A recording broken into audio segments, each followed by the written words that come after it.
Les lésions des plaies barbales, c'est des lésions complexes, bien sûr, et tout le pronostic initialement en urgence se joue avec ce qui nous a montré notre collègue, c'est le problème vasculaire, c'est-à-dire est-ce qu'il faut garder le membre, est-ce qu'il faut le réimplanter, c'est-à-dire le garder, et puis après le pronostic de ce membre, que ce soit le membre supérieur ou le membre inférieur, dépend bien sûr des nerfs, c'est-à-dire est-ce qu'il y a eu paralysie derrière ou non, et donc tout l'enjeu se joue par rapport à la réparation des nerfs.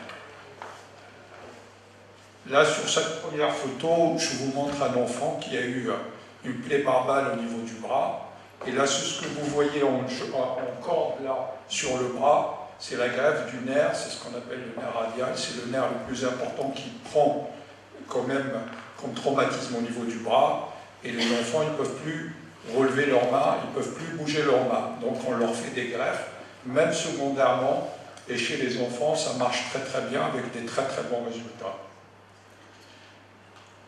C'est pour ça que je reviens à cette discussion en urgence et puis tardivement. Donc en urgence, c'est ce qui nous a dit notre collègue, c'est une équipe multidisciplinaire. Comme c'est des lésions, on va voir, les balles aujourd'hui, ils ont changé. C'est des balles qui font beaucoup de dégâts. Donc il y a des problèmes osseux, des problèmes vasculaires, des problèmes cutanés et des problèmes nerveux. Donc c'est ce qu'on appelle les lésions complexes du membre, des membres. Et pourquoi les membres? On va en parler tout à l'heure aussi. Et donc initialement, si on commence toujours par sauvegarder le membre, et donc ça c'est le rôle du vasculaire, c'est-à-dire c'est pour ça qu'on parle d'une équipe multidisciplinaire, quoique nous, dans nos compétences, on peut réparer les vaisseaux, c'est-à-dire on a une compétence, je dirais, globale, du vaisseau à la peau, au nerf et à l'os. On a ce qu'on appelle, on est des chirurgiens de réparation, on répare les membres. Mais simplement, comme c'est des chirurgies qui sont longues, difficiles, on préfère que chacun vienne avec sa compétence faire un rôle pour qu'on donne le maximum de chances aux blessés de récupérer. Donc le vasculaire fait son travail, et puis après, l'orthopédiste et puis le chirurgien des nerfs fait son travail pour qu'on ait un très bon résultat. Ça, c'est dans l'urgence. Tardivement, pareil, on est là pour voir les conséquences, je dirais, de toutes ces plaies par balle, à savoir c'est les paralysies.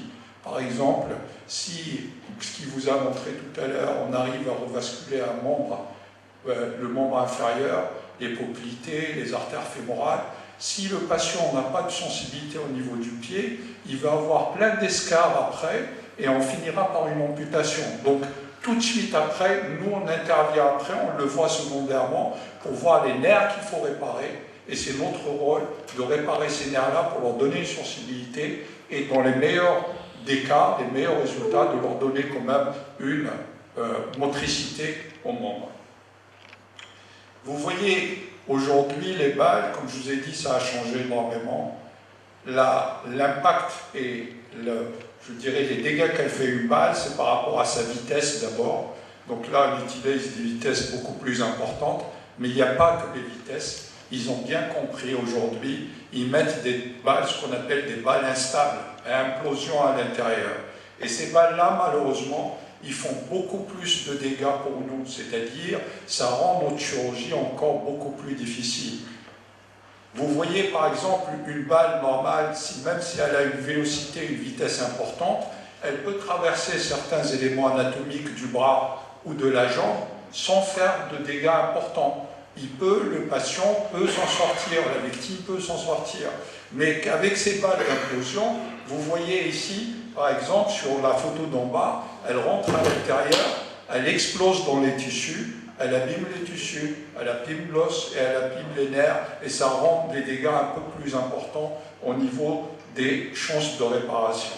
Pareil, au niveau des nerfs aussi, quand elle arrive dans un nerf, elle explose le nerf. Et je vais vous montrer quelques photos où quand on opère, on pense que c'est une lésion juste superficielle où la balle elle est rentrée, elle a brûlé un petit peu de nerf, mais à l'intérieur, elle a déchiqueté toutes les fascicules nerveux à l'intérieur. Donc, c'est pour ça que je vous dis, donc les balles, ils ont fait malheureusement une évolution importante dans l'utilisation des balles instables pour détruire le maximum et faire plus de dégâts. Donc là, je vous montre juste cette classification des nerfs. Nous, on classe les nerfs quand on les voit tardivement pour donner un pronostic au patient de dire est-ce qu'il va récupérer ou il ne va pas récupérer. Donc il y a 5 classifications.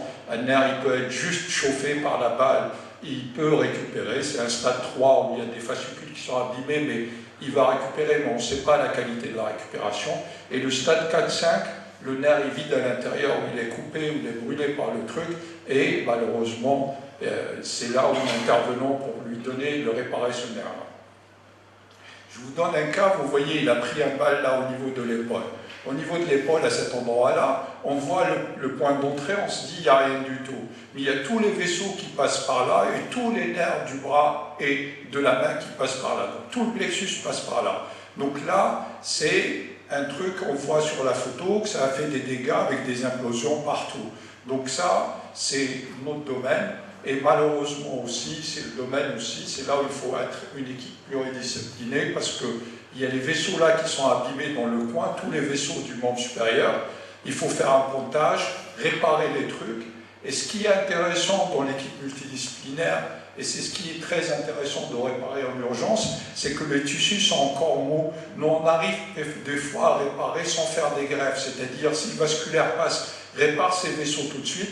Nous, dans le même temps, on arrive à retrouver les nerfs, ils ne se rétractent pas, parce qu'avec le temps, ils se rétractent, ils font des névrons, et on a besoin de faire des greffes.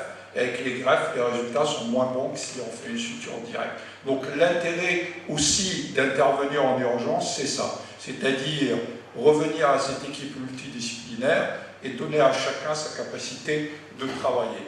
Vous voyez, ça c'est à 10 jours à peu près, donc de la balle, on ouvre, le mec il avait une paralysie, ça est rentré dans la jambe, il avait une paralysie de relever le pied, il ne peut pas marcher.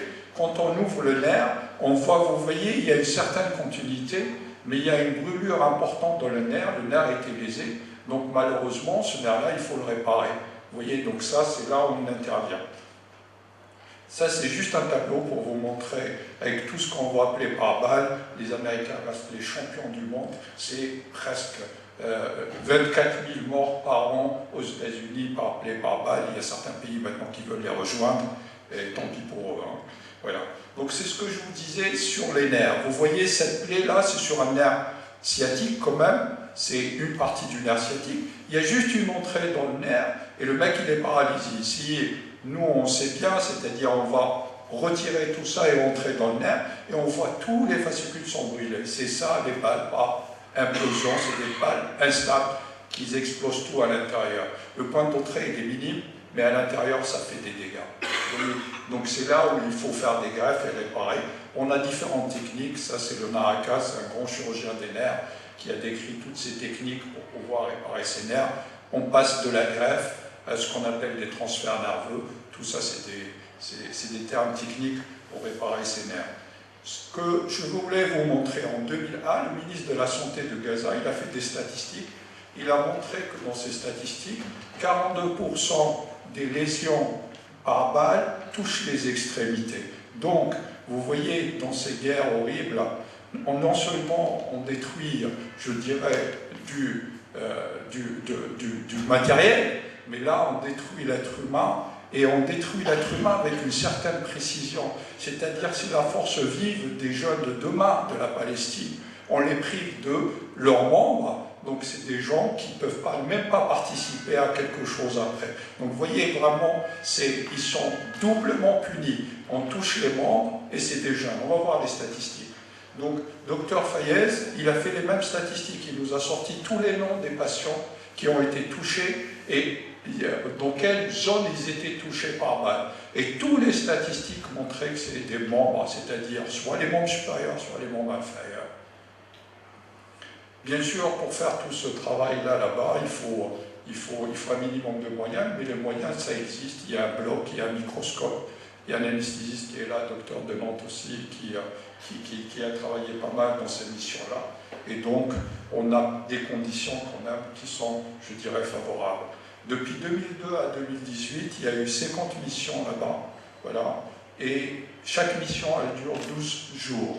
Et on part avec un chirurgien senior, un chirurgien junior, et puis un anesthésiste, et puis une ponceuse je dirais, spécialisée du bloc. Il y a eu 100 consultations par mission, 15 à 25 opérations par mission, et en plus, ces missions-là permettent aussi de parrainer, d'accompagner les chirurgiens de Gaza pour les former, pour qu'ils puissent eux-mêmes, en dehors des missions, réparer certaines blessures, et ils en font, et avec des très bons résultats. Donc là, je vous montre simplement les statistiques. Vous voyez que les plaies par balle, à Gaza, à Chifa, c'est presque pareil au niveau des statistiques, et c'est surtout, c'est des plaies balistiques qu'on voit. La majorité, c'est des plaies balistiques. L'âge, vous voyez bien qu'il cible les jeunes, les 25-30 ans, d'accord? C'est pour ça que je vous dis, c'est la force vive de demain, qui est quand même sacrifiée. Quels sont les nerfs qui sont touchés? Aujourd'hui, pareil, les statistiques, on a fait des statistiques, ils tirent beaucoup plus sur les membres inférieurs, pour qu'ils ne puissent pas aller courir, faire des trucs, faire travailler, participer à une nouvelle manifestation et tout. Donc c'est le sciatique qui est touché. Le sciatique et une partie du sciatique en bas. Et puis après, il y a tous les nerfs, bien sûr, du bras et du plexus brachial. Là, je vous montre simplement quelques photos, avec la photo opératoire au milieu, c'est le nerf sciatique avec ses deux composantes, c'est-à-dire ses deux branches, qui donnent la paralysie de tout le membre inférieur. Il y a des techniques particulières, bien sûr. Quand le sciatique est touché, il y a des vaisseaux, il y a de l'os. Donc là, on a décrit une façon de réparer sans prendre de greffe, c'est-à-dire on raccourcit l'os pour pouvoir amener bout à bout, c'est ce que je vous dis, plus on fait des réparations bout à bout des nerfs, plus les résultats sont meilleurs. Donc on utilise un raccourcissement osseux et en plus ce qu'on appelle la suture en flexion, c'est-à-dire on fléchit le genou pendant 90 degrés pour gagner au niveau du gap, c'est-à-dire de la perte de substance et donner plus de chance à la récupération. Là, c'est des explorations secondaires des nerfs qui sont abîmés pareil, c'est ce qu'on voit régulièrement et on fait des greffes opératoires. Là, pareil, le nerf en bas, vous voyez sur la photo d'en bas, avec un raccourcissement, c'est un gros nerf, c'est un gros câble, donc il demande vraiment, si on fait une greffe, il ne reste que l'autre côté pour greffer, on n'a pas assez de greffons pour greffer tout le nerf sciatique, malheureusement. Vous voyez, la nature nous a donné que deux jambes, et de l'autre côté, on prend un nerf qui s'appelle le nerf sural, on ne peut pas faire réparer tout le nerf sciatique avec un seul greffon de nerf sural, même si on le prend très très haut. D'accord? Donc on a essayé de développer cette technique de suturer en flexion avec des très bons résultats. Là, vous voyez un cas, par exemple, de ces balles par explosion, d'accord, dans le creux axillaire, et ça fait des dégâts énormes. Il y a de l'os qui est abîmé, il y a les vaisseaux, il y a tous les nerfs qui sont abîmés. Là, il a été réparé sur les vaisseaux, et nous, on a fait des réparations des nerfs, et on lui a donné une fonction de la main, une fonction de son membre supérieur. Là, vous voyez un autre enfant qui a eu une plaie par balle, c'est ce qu'on nous a montré tout à l'heure, c'est au niveau du coude, avec une explosion complètement du coude. Donc on l'a réparé, on lui a fait ses greffes nerveuses aussi, et il a un bon résultat. Ça, c'est d'autres cas aussi de nerfs au niveau du bras, c'est le nerf médian. Et là aussi, là c'est au niveau du plexus, il tire ici aussi, parce que là c'est la région, et ils tirent de plus en plus près, c'est-à-dire ils sont même, je dirais, c'est des salauds, c'est-à-dire les snipers, ils sont formés pour tirer à 400 mètres, là ils tirent de beaucoup plus près, donc ils sont beaucoup plus précis au niveau de leur tir, de tirer dans des endroits anatomiques où on sait, c'est tout le carrefour des nerfs qui passe par là. Une balle là-bas, il est paralysé complètement. Là, vous voyez, le point d'entrée, c'est le sciatique très haut, très difficile à réparer. Le point d'entrée, il est juste au niveau de la fesse, c'est par là qu'il sort au niveau de l'os. Là, il est impossible à le réparer, parce que c'est juste son émergence derrière le trou sciatique, et c'est hyper difficile à réparer. Un autre sciatique, vous voyez, la plaie barbale au niveau de la cuisse. Là, je vous montre des plaies partielles. On peut trouver des plaies partielles. On laisse la partie qui n'est pas abîmée, l'autre partie, on la rapproche pour faire une suture en oméga, ce qu'on appelle en termes techniques, c'est-à-dire de conserver toujours et de mettre bout à bout sans faire de greffe, c'est-à-dire utiliser la flexion du genou, certaines techniques comme ça d'artifice pour pouvoir le réparer. Là, vous voyez, je tire sur le nerf en bas sur la vidéo, et vous voyez, en fléchissant le genou, j'arrive à le remonter très haut pour pouvoir faire une suture directe du nerf. C'est un gros nerf. Hein. Il n'y a que comme ça qu'on peut s'en sortir. Là, je vous montre quelques résultats. Vous voyez, celui-là, il a une paralysie complète du pied. Il ne pouvait pas marcher avec cette réparation. Il a son pied qui refonctionne avec une sensibilité. Donc, vous voyez, là, c'est du côté droit, pareil. Après 18 mois. Voilà. Donc, les chirurgies nerveuses, comme je vous ai expliqué en résumant, en urgence, ça peut se faire, mais difficile dans le contexte où il faut multidisciplinaire. Mais c'est pas grave, nous on les voit avec des paralysies tardives dans les délais, c'est pour ça qu'il y a des missions régulières, pour pouvoir les réparer aussi secondairement. Là, les statistiques de 2018, ils ont changé, vous voyez, l'atteinte du membre inférieur est 2 fois plus que le membre supérieur. Donc ils ont je dirais, une consigne de tirer sur les jambes et sur les cuisses. Vous voyez les statistiques, c'est 2 fois le membre supérieur. Là, on arrive à ces cas difficiles avec mon collègue vasculaire, c'est-à-dire les explosions et les amputations. Malheureusement, vous voyez, ces amputations, quand c'est une lésion vraiment très complexe à la racine de la cuisse, avec des dégâts importants à l'intérieur. Vous voyez, nous on a fait des statistiques à Bichat quand on réimplantait à un certain moment qu'il y avait des accidents importants. On a vu que la quantité de sang qui est au moment du traumatisme et avant qu'il arrive à l'AREA est presque la même quantité quand il est opéré de l'opération jusqu'au réveil. Donc vous imaginez la quantité de sang qu'il faut pour pouvoir réimplanter un membre. Dans un coin pareil, c'est-à-dire à Gaza, où le manque de sang est important, malheureusement, il y a beaucoup d'amputations secondaires. Donc vous voyez, ça c'est important de le dire, c'est que c'est pas on ampute comme ça, mais vu les difficultés aussi de la prise de sang et de juger la gravité des lésions, à mon avis, il vaut mieux faire un très bon geste dès le début que de faire des choses secondairement. Ça pareil, c'est une explosion de jambes, avec une qui a fini par une amputation. Je vous ai donné les statistiques, 80 amputations secondairement qui ont été faites. Hein. Voilà. Là, je reviens à la conclusion. On a vu le temps des chirurgiens, il y aura le temps de la justice aussi. Vous voyez, donc il faut qu'il y ait des cas, qui sont présentés à la Cour pénale internationale. Moi, je finis juste sur une citation, parce que c'est une citation du Coran qui dit ça. Il dit Man ahya nafsan ka'annama ahya an-nasa jami'a wa man qatala nafsan ka'annama qatala an-nasa jami'a. Le bon Dieu il dit celui qui donne une vie à une vie, c'est comme s'il a donné la vie à la monde entier, à toute l'humanité. Celui qui a tué une vie, c'est comme s'il a tué toute l'humanité. Et je finis, je vous remercie.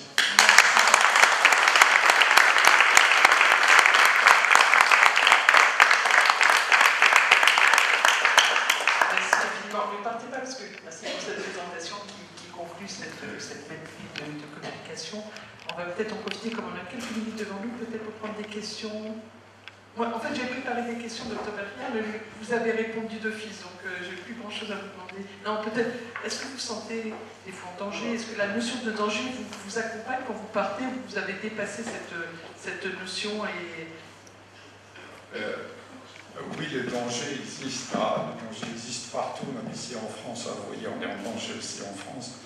Donc, à vrai dire, quand on y va, on n'y pense pas énormément. Vous voyez, c'est toujours les gens de l'extérieur qui se font beaucoup plus de peur pour les gens qui sont dans le milieu. Vous voyez ce que je veux dire?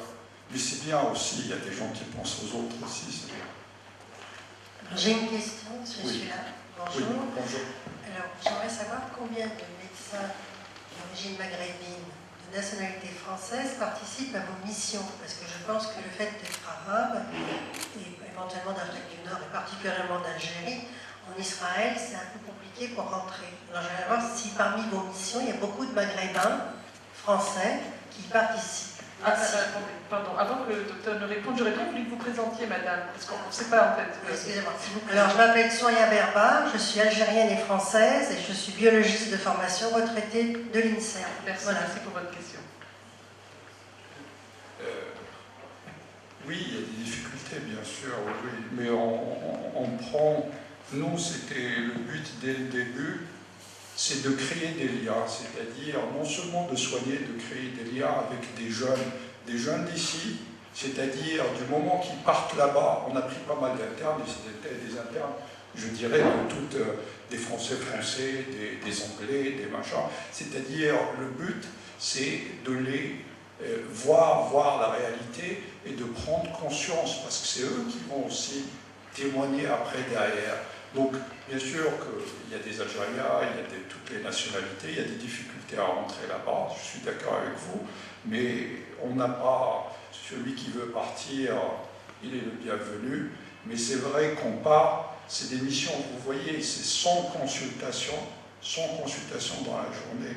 Des malades de compliqués à compliqués aujourd'hui, nous on consulte ici en France, je consulte, que je ne peux pas faire sans consultation, même si des malades minimes, petits, là c'est des consultations, donc il faut beaucoup d'expérience sur le plan médical et pour pouvoir assurer ces missions-là.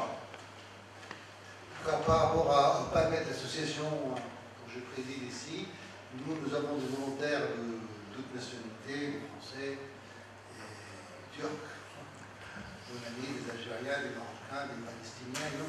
Il y a même moins de Palestiniens que les autres. L'association est ouverte à tout le monde, il n'y a aucune restriction. Et surtout, il n'y a aucune limite. La Palestine, ce n'est pas une nationalité, c'est une façon de voir, c'est une adhésion à une cause. Je peux être palestinien ou pas, ça n'a aucune importance. Je suis palestinien parce que je travaille pour le peuple palestinien, parce que j'œuvre pour que la santé en Palestine s'améliore, la santé des médecins, c'est la santé des gens qui nous intéressent. Mon premier, on est palestinien dès le moment où on y est, peu importe là où on est né et comment et quelle langue on a. Et je voulais juste préciser, excuse-moi, je ne sais pas si vous avez vu le dernier reportage envoyé spécial sur Gaza, et il parle exactement, en plus, c'est un témoignage d'un sniper israélien qui a dit la même chose de ce qu'on dit ici. Ils disent qu'ils sont formés pour tirer sur les gens, tirer sur les trucs, pour leur donner des séquelles à vie, d'accord? Et en plus, de plus en plus, à des distances très très proches, je dirais, ils ne sont même pas professionnels dans leur métier. S'ils tirent de loin, ils peuvent peut-être rater, mais ils s'approchent de plus en plus et ils visent. Et c'est là, ça a été un témoignage d'un sniper israélien qui a donné ce témoignage-là. Je rebondis pour dire qu'il y a tous les obstacles dans l'arrivée des temps qu'il y a eu, et on a entendu tous parler qu'il y a eu une opposition pour diffuser ce reportage d'envoyé spécial. Avec grand plaisir que je retrouve le docteur Belkaya, qui est un ami, s'il le permet. Oui, c'est vrai. À l'orthopédiste, à l'hôpital des Tempes, nous travaillons ensemble depuis longtemps. Et je voudrais juste insister et revenir sur deux aspects qu'il a dit pour vraiment faire le point. Tout d'abord, l'importance d'une intervention rapide, si on peut, sur les lésions nerveuses. Et là, il est en avant-garde. Et la deuxième chose qu'il a dit et qu'il a repris, c'est l'aspect pernicieux de ces tirs. De ces tirs qui veulent atteindre la fonction de ces jeunes qui, selon la statistique qu'il a présentée, entre 18 et 25 ans. Et ça, on l'a revu dans le reportage, où il y a un jeune qui était sportif, qui était aux fleurs de l'âge, qui ne peut plus rien faire, et malgré ça, il court avec le vélo et tout ça. Donc, c'est juste pour insister sur ces deux points et pour remercier encore une fois le docteur Belkaya. Merci, Rémi.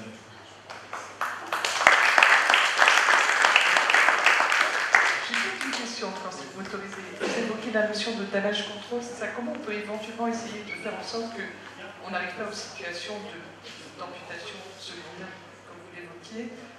Qu'est-ce que vous pouvez faire, vous, éventuellement, sur place? Sur place, franchement, il faut être au moment du conflit là, c'est-à-dire de l'urgence à chaud. Et puis, je crois qu'aussi, c'est ce qu'on dit, c'est multifactoriel, comme il nous a expliqué notre ami sur le choléra. Pareil, sur les pronostics des patients, c'est multifactoriel. C'est-à-dire, si l'équipe elle est là, si le bloc il est présent, s'il n'y a pas beaucoup plus de malades, vous voyez, même le malade, je dirais, par sa malchance, s'il arrive à un moment où il n'a pas toutes les conditions pour lui donner une possibilité de le réparer complètement, eh ben, il n'aura pas beaucoup de chances d'être réparé. Là, quand l'afflux arrive en urgence, pas mal de patients, on ne peut pas, je dirais, subvenir à toutes les demandes. Donc c'est ça un tout petit peu, je dirais, la limite aussi de nos missions ou de notre travail.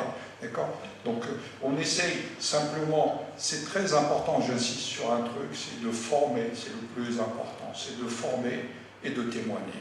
Le reste, bien sûr, on est là pour ça, pour redonner aussi je dirais, un espoir aux gens, mais de former des gens sur place, de leur donner la capacité eux-mêmes de faire des trucs et de témoigner. Voilà. Oui. Il y a une question encore, si vous voulez bien, je vous en prie. Bonjour, je suis Hamdan Awad, psychiatre, directeur médical de l'établissement MGM de Haute-Savoie. Je me permets de faire un commentaire. En fait, les interventions qu'on fait, c'est formidable.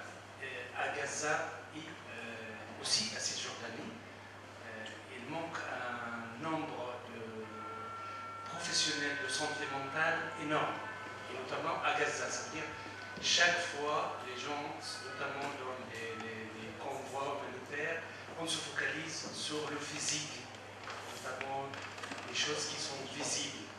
Et le côté de l'âme et du cerveau, je ne vais pas rentrer dans les détails, on l'ignore toujours, et c'est une façon, on va dire, de ne pas rentrer dans les détails, et, parce que ça prend énormément de temps. Donc les gens ils sont à la fois traumatisés, et c'est des traumatisés chroniques, donc ce n'est pas des traumatisés au niveau banal, et ils ne sont jamais pu avoir ces soins qu'on apporte ici, dans l'Occident, et qu'on attend pour les aborder.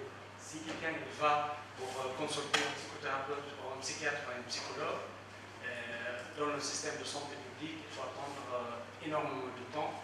S'il va voir quelqu'un en privé, ça coûte hyper cher. Et surtout, les traitements, soit chimiques ou autres, ça coûte aussi hyper cher, malheureusement. Votre remarque est pertinente. Je crois que malheureusement, aujourd'hui, on ne pourra pas apporter de réponse. On pourra juste déplorer, une fois de plus, le constat, effectivement, qu'on part à l'urgence et que la partie post-op, en tout cas les soins de suite, ne sont malheureusement pas dispensés pour toutes les raisons qu'on connaît. Merci pour votre remarque, en tout cas. Merci à vous. Oui. Oui. On va prendre, si vous voulez, la dernière question, parce qu'après, l'heure d'aller. Docteur Badran a faim, donc... Oui, Pas vous ? une question qui n'est pas une question médicale, mais vous venez de dire, monsieur, vous faites témoigner. Alors personnellement, je suis militant de l'association France-Palestine Solidarité et je suis membre de la commission de rédaction, du comité de rédaction de notre revue qui s'appelle Palestine Solidarité. Et je pense que c'est un avis personnel, je ne peux pas me prononcer pour le comité de rédaction, mais je pense que le comité de rédaction serait très heureux de pouvoir publier un texte, non pas sur les techniques médicales, mais sur justement la gravité des blessures, les types de blessures, ce que vous avez évoqué au début de votre intervention, la volonté des snipers d'attaquer des endroits qui ne sont pas des endroits vitaux, mais qui font des Palestiniens qui sont victimes de ces snipers, des infirmes à vie.